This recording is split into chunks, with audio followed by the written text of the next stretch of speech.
Anything right here is all good. Anything right here is all good. Obey the commands at all times. Protect yourselves at all times. When I call for a break, give me the clean break. Touch them up. Let's go. On paper, well matched this bout. Garcia 18-1. Foster from East Haven, Connecticut 17-1. Or for those from the area, Timmy, they would simply say from Staven. From Staven. East Haven. Yeah. Staven. Staven.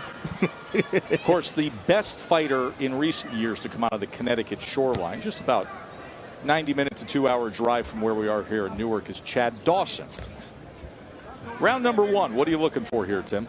Well, who's going to establish control? That's what I'm looking for.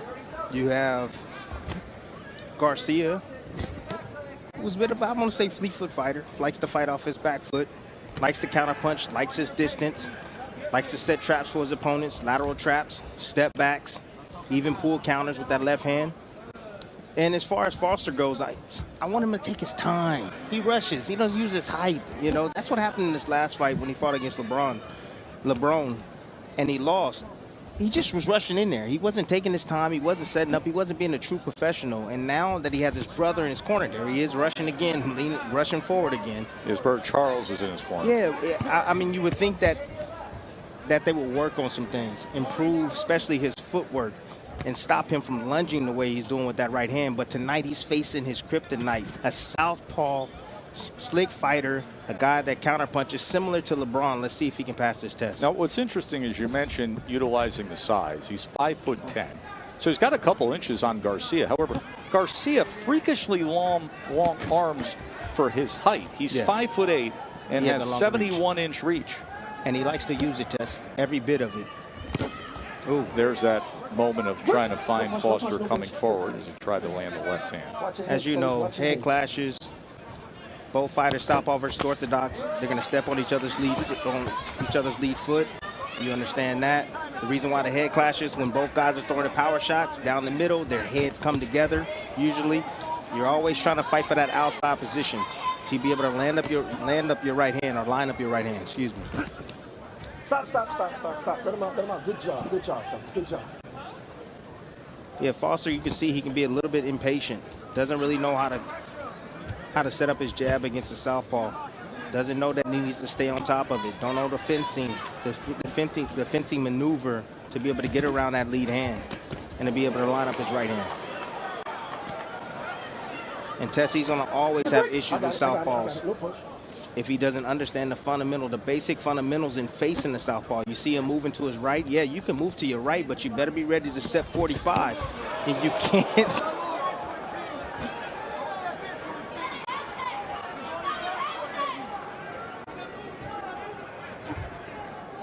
Stop, no push. Let him out. Good job.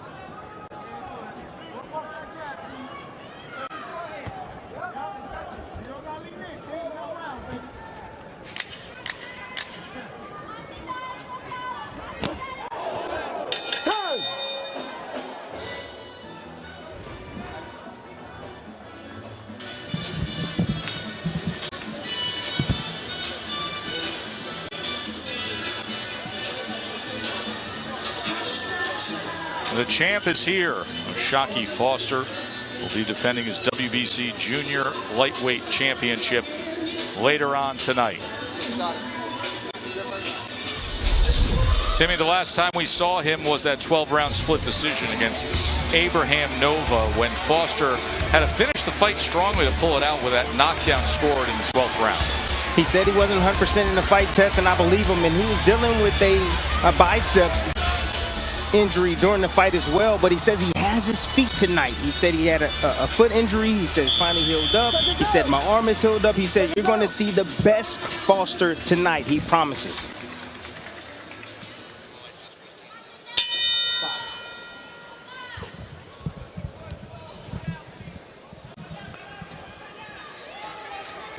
Yeah, Foster got to stop that lunging. That left hand right down the middle for Garcia is going to be there eventually. He's going to time him on the way in.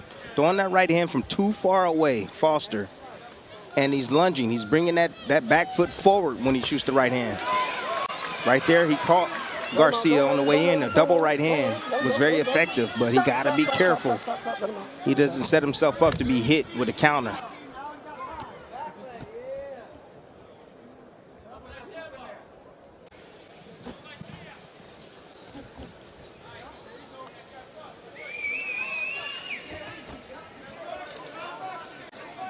Stop. Step down.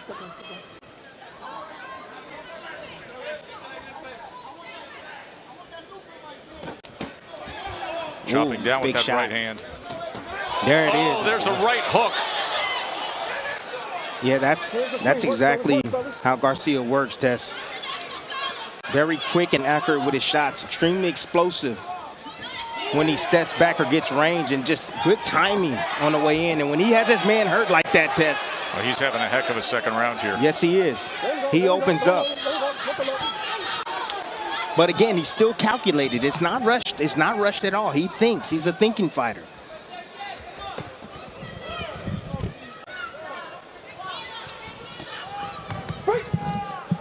Foster's doing a good job in weathering the storm.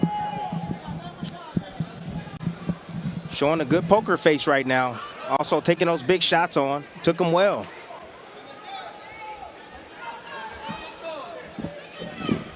But again, he's having a hard time establishing any offense because he doesn't have that lead hand.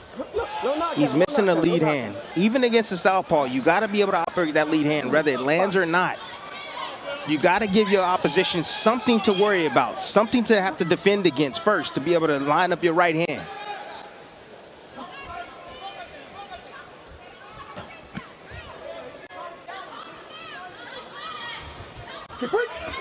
I got it.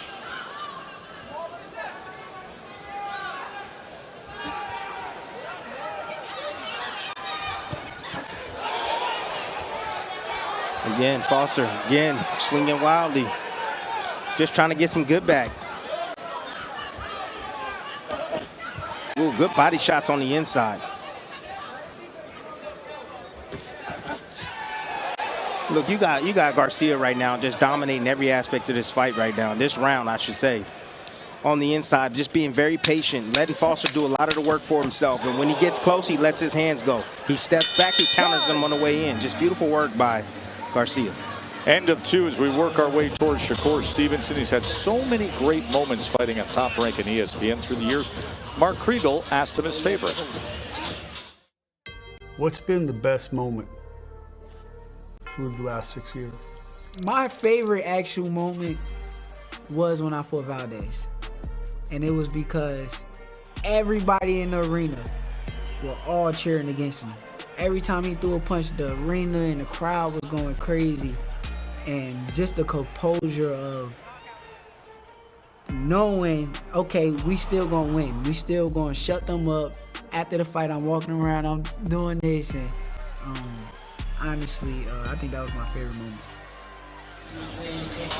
And guess who's sitting ringside broadcasting the international call tonight's fight night with Christina Botcher? Oscar Valdez himself. So Shakur, you ask him, what was your favorite moment? He says fighting that guy, Oscar Valdez. That was back in April of 2022, and it was just a superb performance by Shakur Stevenson, winning that unanimous decision victory that night. And Valdez gave everything, as he always does. Now, Valdez has worked himself back into contention. In fact, he's the interim champion at junior lightweight in the WBO.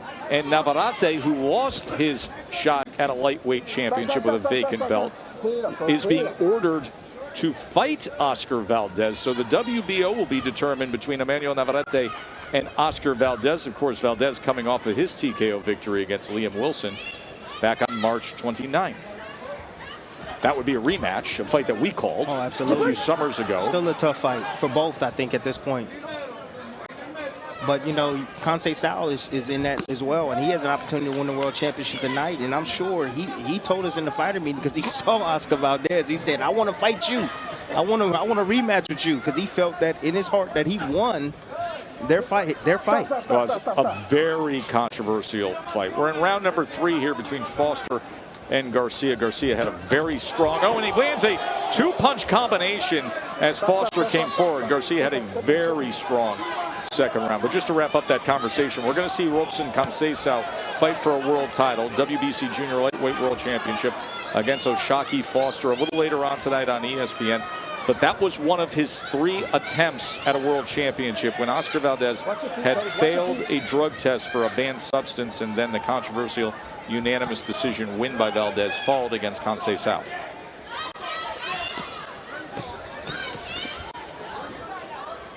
What's the answer here for Foster, Timmy? Fundamentals that he don't have. Feet all over the place. Terrible footwork. Can't get in position to be able to land a shot. Don't really know how to contend against the southpaw.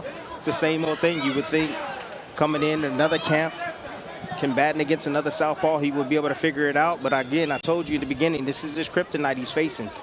This is the type of style he lost to, a mover. Someone that's going to just stay there and take his punches. And again, swinging wild like that. Again, not being fundamentally sound, not being a pro. Just swinging wild, trying to get after it, leaving himself exposed. And looking silly.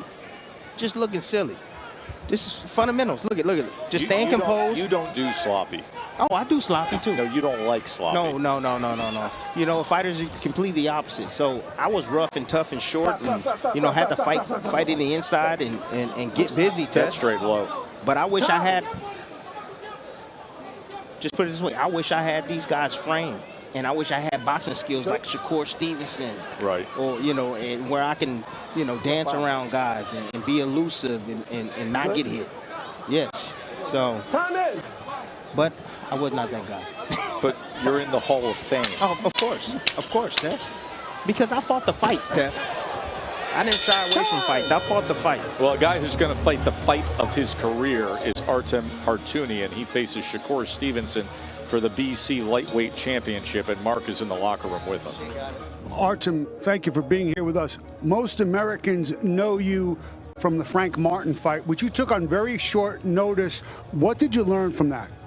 Oh, I learned a lot from my last fight against Frank Martin, and I want to take all the experience that I gained from the fight to this fight against Shakur Stevenson.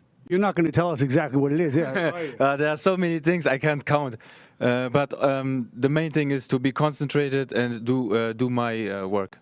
You made a remark the other day about the smell of Shakur's fear. You want to clarify that? What did it smell like?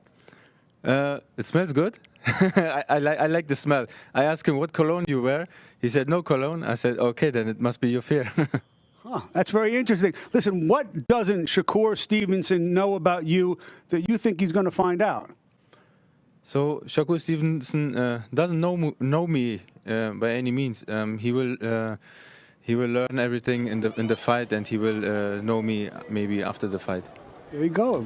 Pretty interesting. Fellas, back to you. Thank you very much, Mark. Round number 4 between Foster and Garcia underway.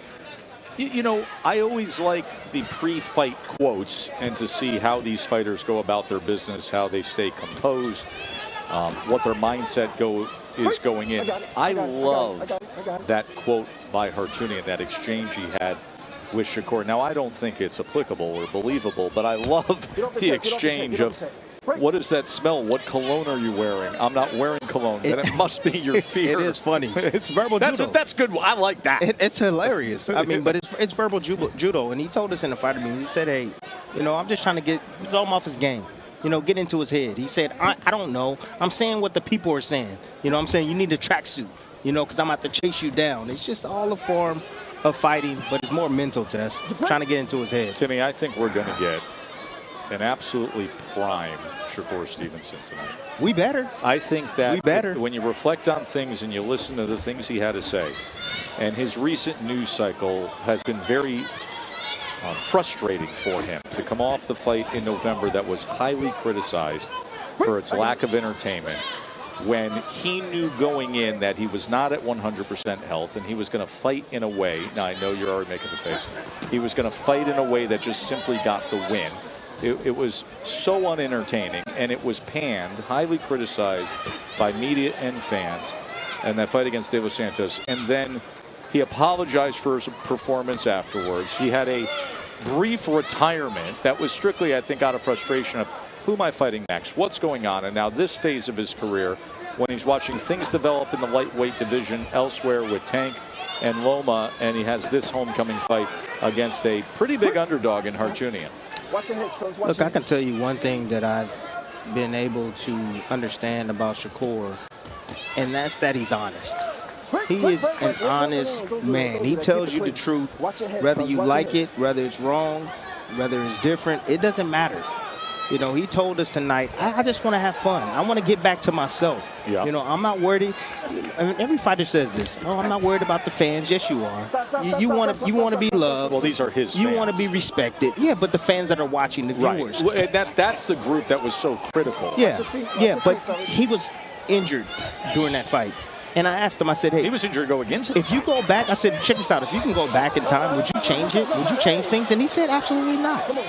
He said, no. I said, well, would you disclose it to us and allow us to be able to elaborate on air? He said, no, I would never do that. He said, fighters, we can't give away and tell people are injured. And I respect him for that. So he tops the show tonight. And then this guy right here, the 13-0 prime prospect, opens up the ESPN network portion. Abdullah Mason. We asked him what it's like to have that kind of spotlight. Luis LeBron, he's a durable opponent. He lets his hands go. He's coming to win. He's got as many knockouts as I have fights. I'm going to take my time just like I did the rest. And we're going to make sure that he doesn't have another knockout on his resume, but instead that'll be me. I feel comfortable fighting 8 rounds now. You could definitely take your time a little bit more, but you get to display a little bit more of your arsenal. You know, that's why it's called professional boxing, because you get to fight more like a professional instead of the amateurs. You may be watching the best fighter of the lightweight division. Bring your family, grab your snacks, and stay seated until it's over. Seconds out. The 20-year-old Abdullah Mason has it all, Timmy. Oh, my God. Did you hear that last statement? Oh, my goodness. Hey, I'm excited. Young man He should is a be. phenom. He is, but he's going to be tested tonight. Oh, yeah. We're going to test his patience tonight. He's in there with a real guy, a guy that's been tested, been in there with the best guys.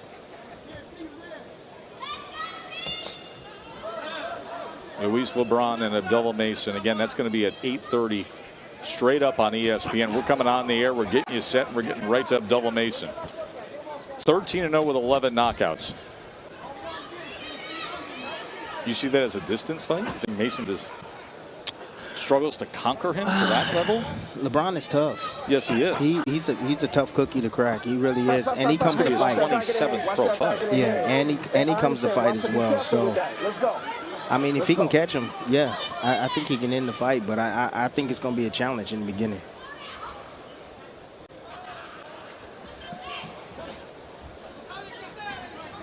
You can see the shaking of the head from Garcia. He's feeling confident and in control against Foster. All done by footwork and fundamentals. Nice little stick right there, just being Sticking patient. that jab to the body. Yep. Good Keeping eyes. range. Yep. Getting in and out. Countering opportunities like that. When Foster crosses the threshold. And Foster right now is just trying to get close. He's trying to get close. He's looking for the straight right hand down to the body. He eats He just another ate hook right there. check hook. Yeah.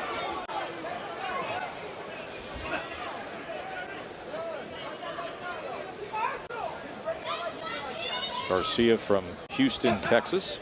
And as much as we talk about Newark and the homecoming for Shakur Stevenson, Houston has been home.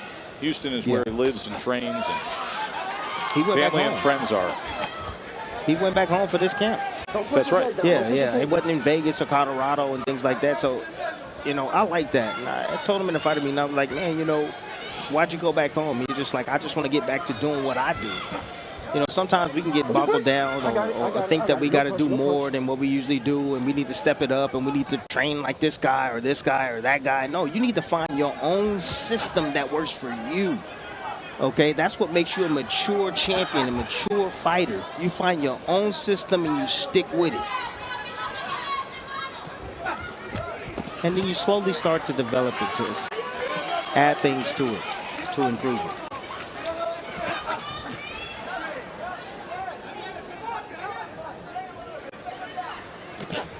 Well, Nice Garcia right that time hand. was looking for the right uppercut. But that was a nice right hand right there from Foster. Foster going right in the front door, trying to land another right hand. And trying to track down Eridson Garcia. Yes.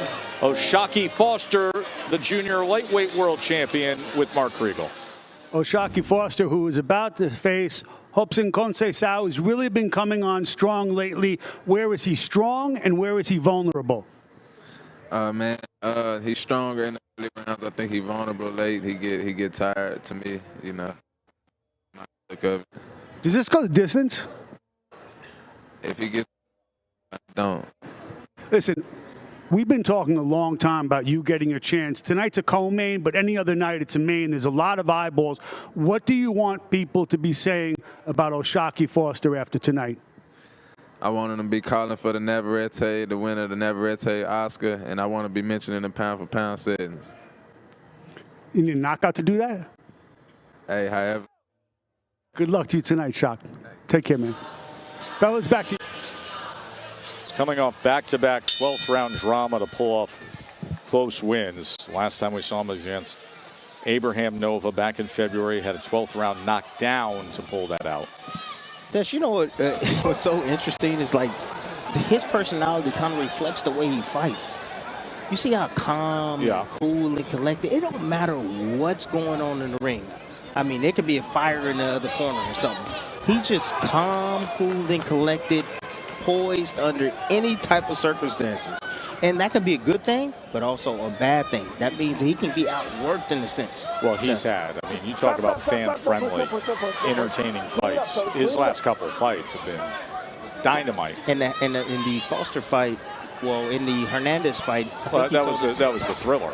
It was a thriller, but what made it a thriller was the smaller ring. I think he said he fought in a 16 by 16. Well, you got your tape measure on you tonight here? This is a huge ring. Yeah, this looks like very Shakur friendly. It's about a 22. This looks very Stevenson friendly, this ring. Definitely about a 22-foot ring.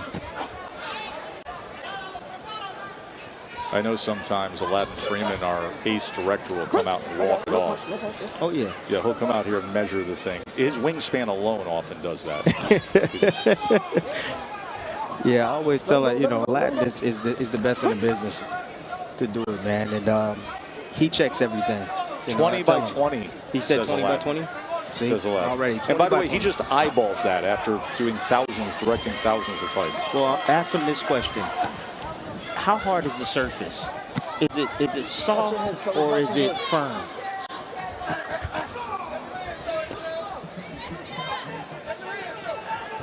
He just told me a very fast ring. It's firm. So you get body nice shot and right uppercut from Foster. Lunging shot too at that. Sometimes the unorthodox moments will score well. Yeah, sometimes you can get the different padding right there. It can be a large ring, but it can be a slow ring where it's very spongy and thick. Slow your footwork down. Of course, tonight is a fast ring. That's definitely going to help Shakur be able to move out of the way. Have you noticed that through the years in some of your championship fights where all of a sudden you're out there and you say, my push-off, my footwork is actually being affected by the mat, by the surface of the canvas? My first Pacquiao fight. Oh, well, it's the fight you won. Yeah, but the feet was in the mud. I'm not gonna lie.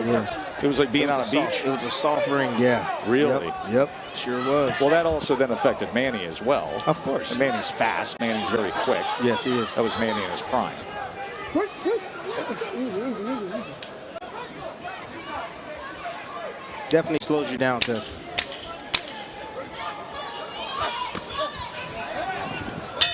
Keyshawn Davis, the primed lightweight contender, is going to be coming up after Abdullah Mason. How does he think he fits into the lightweight division? After my last fight with Pedraza, man, I felt very accomplished. So when I got the job done like how I did, the businessman is definitely back. This fight right here is going to be an action-packed fight, just like the Pedraza fight. You're going to literally see me break this guy down and get this guy up out there. I got to get these other champions or these other big names in the ring with me. And I feel like it starts with getting my world title. A title means everything to me. I love to fight Baranchik. After that fight, give me Frank Martin. He's a hell of an opponent, and he just fought for a world title. Why not give him another shot? You want to fight me? Do you want to fight me? Whoever grabbed that fish hook, we going to reel him in. Tonight, same old, same old. Y'all going to get that 4th of July feeling. There's going to be a lot of fireworks in that ring. Just skipping a little rope before he puts on his next performance. He was explosive last time out. Name them names. I love it when they name them names. That's what he did. A few names. I even heard him say Tank. He want to fight Tank as well. He should want to fight Tank Davis. Tank Davis, of course, and Vasily Lomachenko. It is widely reported that they are well underway, I mean deep underway, into the negotiations, the details of arena and dates for a mega fight come the second half of this year. You want to know the interesting thing about the Lomachenko and Tank fight? What? That fight's got to get you excited. It does get me excited, but I think what stopped the fight, to be honest with you, years ago, I don't think it was Tank. I think it might have been Mayweather. I really do. And I sat back and I've been thinking about this. Of Tank's risk. Yes. Now he's no longer here. Yes. Oh no, we're not going to do that. Yes. Let's just take this path. Now listen, that doesn't take anything from me away from what Tank is, but I was not a fan of how they managed the path to get to it. It was classic Mayweather managing of a career. I think Tank is phenomenal. I thought I would say this. It was smart. It was extremely smart because he's one of the biggest name, if not the biggest name here in America. He has draw, you know, right along Canelo Alvarez. But I hear what you're saying. I completely agree. Yeah, you can't say you're the best until you fight the best guys out there. The best should fight the best. Yes, I agree with that. And that now will be happening, according to every report, for a late 2024 unification between Vasily Lomachenko and Tank Davis. Round 7 here between Foster and Garcia. Yeah, Foster stands straight up. He doesn't bend his knees. Punch combination. He gets hit with another looping shot, looping left hand from Garcia. Garcia feeling himself right now. Got his timing down already. Foster's not doing any feints to really change things up. Now he's picking with the jab hand, which is good, giving Garcia something to look at, but now he has to set something up off of it. Stop. Hold it again. Both of you guys. Let's go. Both of you guys. Pick him up.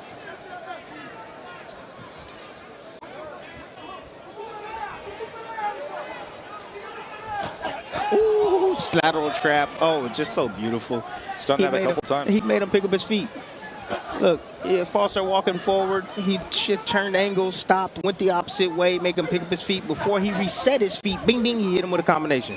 Coming to the end of round number 7 as we will work our way to the 8:30 start time for the main portion of the card. Of course, that'll be topped by Shakur Stevenson, who's out to prove a lot after his last fight in November that was highly criticized. Here's what Shakur said about that. Several times I put out great performances, and then you have one bad night, and then everybody act like you're not that guy. They forgot about the Jamel Herring performance. An absolute A-plus performance from Shakur. They forgot about me versus Oscar Valdez. Stevenson in control. Wow, domination. They forgot about Yoshino. And another knockdown score. Sitting him down like a child. You put a counter-punching southpaw that can also punch in front of me, and I only got one hand. I think the greatness was the fact that I made it work that night. When the end of my career comes, that's going to be a fight that people going to look back on it, and they going to understand, like, okay, he was one of the greatest. That's what Shakur Stevenson had to say. You know, I listened to that, and I feel like that's the worst case scenario for Artem Hartunian, the title challenger, because this has happened before in Shakur's career. There was, in fact, you were broadcasting the fight against Jeremiah Nakatila, and you were critical about some of the choices of the balance between defense and offense, of stepping up.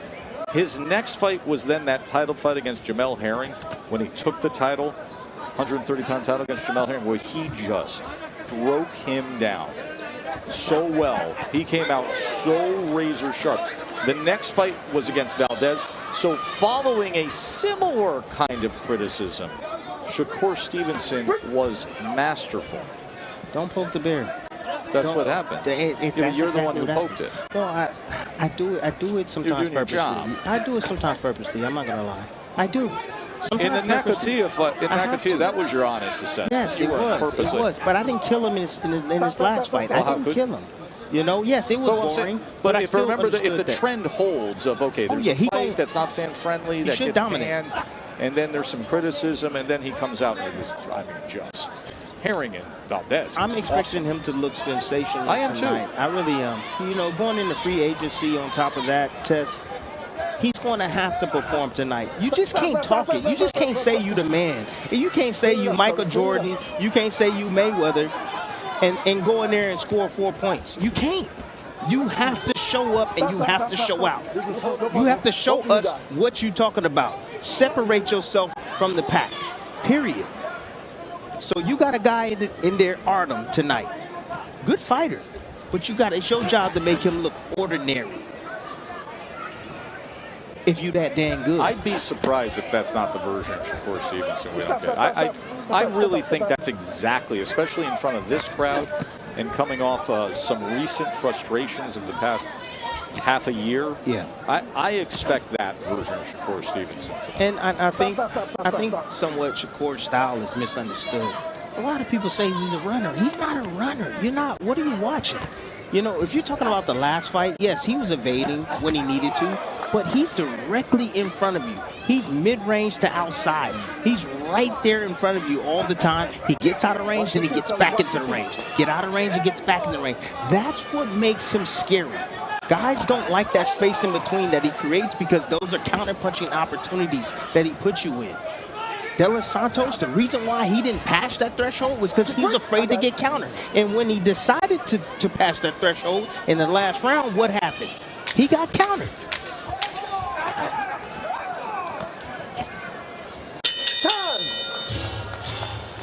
Well, the focus of this conversation has been the lightweight division. You see ESPN's top 10. I mean, that division is loaded with top-heavy, cash-making fights, which we will be getting with Tank and Loma. Shakur's going to wait it out. Shakur eventually against Tank, watch out. Baranchik just pulled the upset. Zepeda fights tonight, and the sanction organizations have him as potential mandatory. Murataya. And yes, Murataya. Murataya's in there too. Yes, Murataya's in there. Davis. And number 6 is about to fight in our main portion of the show. But you want to know who else going to be in there real soon?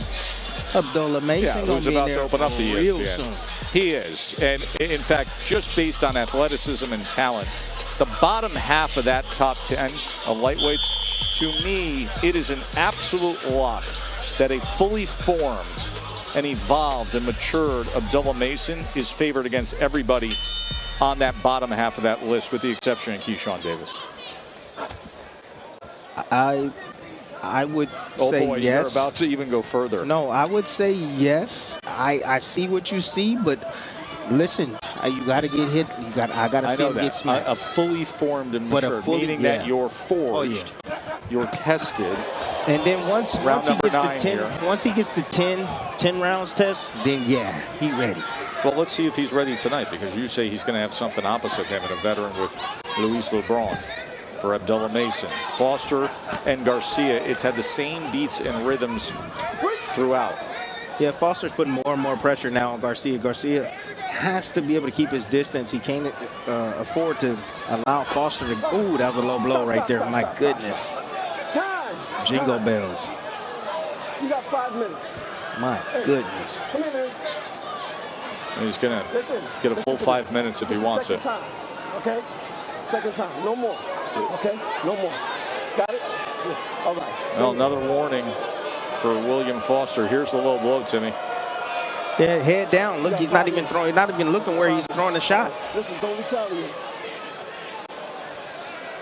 It looked like he was trying to get underneath that shot from Garcia, but he never looked at where he wanted to place that shot. Garcia just Catch him gave a alone. wink to his trainer, Rene Vasquez. Gets up to 5 minutes, Tess. I mean, I would take every bit of it. You know, because not only do you get hit in the bells and it hurts, but it also takes your legs. It also takes your legs, Tess.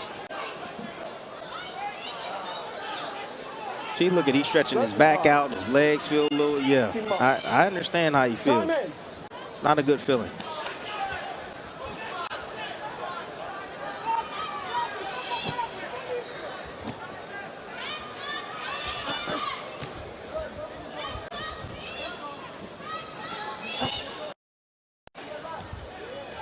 Foster trying to press forward.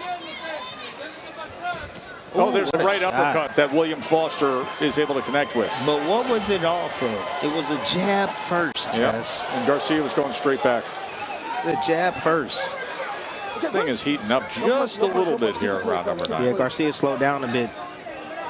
Slowing down a bit. Anytime he slows down, Foster's definitely going to come on strong. That's one thing. You're not going to deter him at all. He's a game opponent. You know who he reminds me of a little bit of? Corrales. Ooh, I always enjoy your comps. He reminds you of Diego Corrales. He does. Just look, his footwork always constantly trying to get in there, trying to ward, trying to close the distance on guys, even though he's tall, long, and rangy. Doesn't use it, but just always trying to get after it. And just the way he moves, the subtle movements. Castillo Corrales, top 5 on your all-time favorite fights of the last 25 years. Gotti Ward. But Castillo Corrales is undoubtedly on your very short list of your favorite fights as a fan, as a viewer. Yes. Obviously, you were in the midst of your career when absolutely. Well, what a loss that was for our sport, too. He was such a beautiful soul and such a great guy to be around. Ooh, what an uppercut. Uppercut comes in again. Garcia, nice uppercut. Just making Foster pay for lunging forward.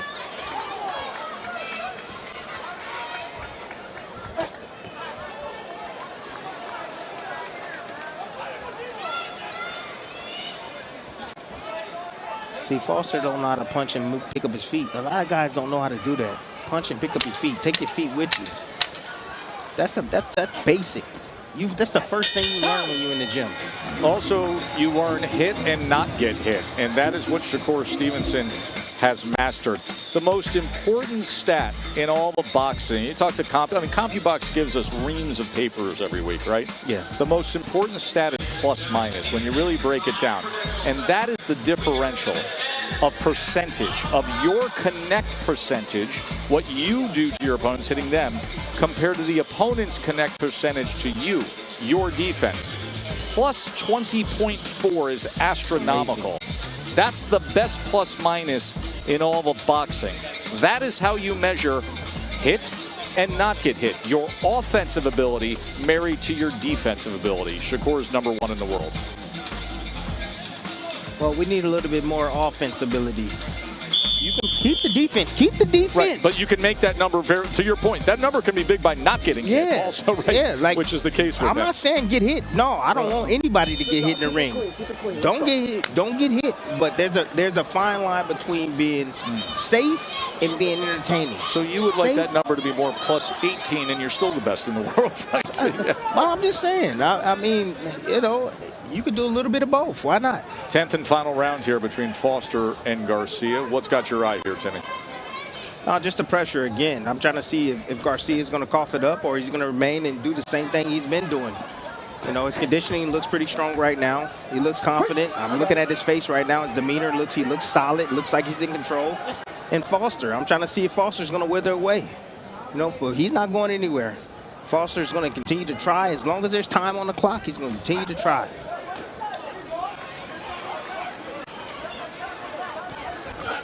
Oh, my goodness. That wide base and just lunging in with the right hand like that is unbelievable to me. My goodness.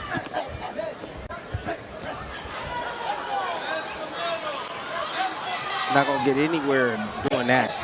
You got to bring your feet with you. You got to take smaller steps forward to be able to unleash with that right hand. Smaller step, inch yourself closer, but you got to start with that wide base. You're going to be extended like that every single time.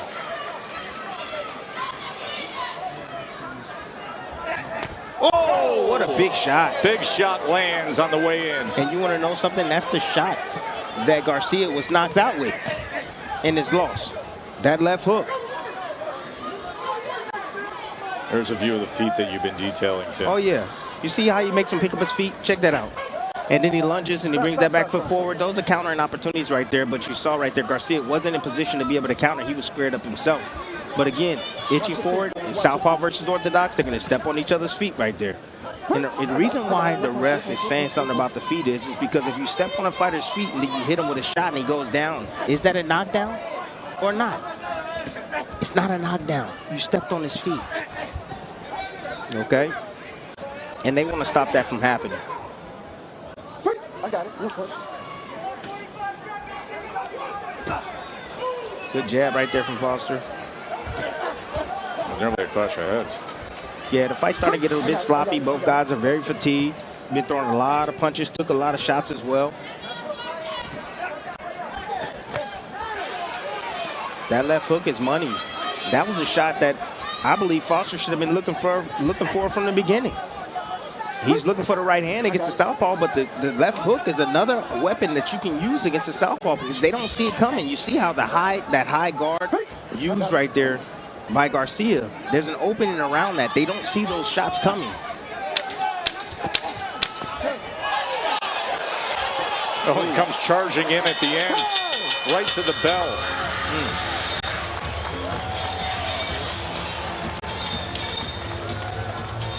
Crowd starting to fill in here at the Rock. Remember, 8:30 Eastern. You can stay right here on the app, or you can move over to ESPN, and that is where you will see the primed lightweight prospect contender, the junior lightweight world championship fight, and then the pound-for-pound elite, Shakur Stevenson.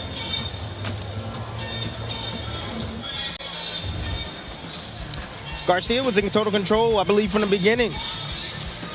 Just counterpunching. Fundamentals, basics. Staying under his feet. Just timing Foster on the way in. Foster getting a little bit reckless. Not really setting up his approach or his attack. Not really changing things up. Just looking to pressure and to corner Garcia. But Garcia, he fought just as well in the inside as he did in the outside, Tess. He got caught with some shots towards the back end of the fight. Fatigue started to set in, of course. But again, that straight left hand was money for Garcia, and that right hook. I wouldn't say this was a close contested battle. I would say unanimous decision definitely for Garcia. I don't see it being a close contested battle at all. I think Garcia did enough to win this fight in dominant fashion. Foster, he's got to go back to the drawing board. I don't know what's next for him. If he loses this fight tonight, well, these guys are 30. These guys are 30 years old. I understand, but he didn't show that he's ready for the next level tonight. They're veteran pros, obviously looking to advance themselves, looking to get the next check. Yeah. Head forward in their careers, both coming in with one loss. Let's go up to Mark Chinook. Ladies and gentlemen, after 10 rounds here inside the Prudential Center, we go to the judges' scorecards for the official decision. John Signorile scores the bout 99-91. Robin Taylor and Steve Weisfeld have it 98-92. All in favor of your winner by unanimous decision, Eridson Garcia. That was a pretty easy one to score. Unanimous decision for Garcia, originally from the Dominican Republic, living and training out of Houston, Texas, the technician, utilized